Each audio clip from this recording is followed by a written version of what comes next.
Hello साथीहरू नमस्ते। दोस्रो दिनको भ्लगमा यहाँहरूलाई स्वागत छु। आज चाहिँ म यो पोखराको तालचोकदेखि बेगनास्थलसम्म यो विदेशी प्रोजेक्टले सपोर्ट गरेको यो बाटो कस्तो छ देखाउन गइरहेको छु।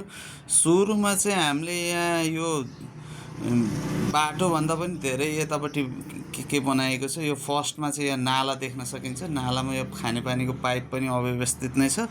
त्यसपछि नालाभन्दा यतापट्टि यो मान्छे हिँड्ने ट्र्याक हो रे यो।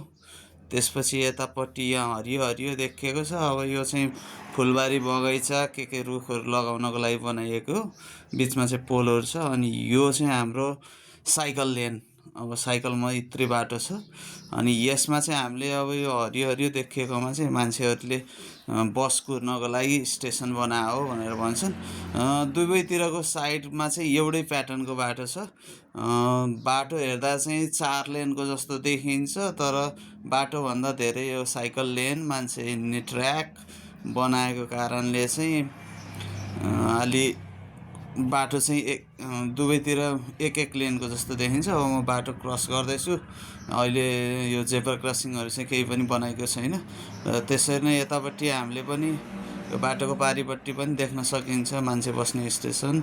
अनि यहाँ के को यो बेर्न लगाएको छ। गोडमेलहरू केही भएर हिँड्छ। पानी पनि कसैले हालेको छैन होला सायद। यसमा सबै घरहरू चाहिँ बनिसके। अब बाटोमा घरहरू धेरै रोपिसकेका छन्। खेतीयोग्य जमिन चाहिँ धेरै नै त्यतिसकेका छन्। ल यो भ्लग यहीँ अन्त्य हुन्छ। लाइक सब्सक्राइब गर्नु होला। By by.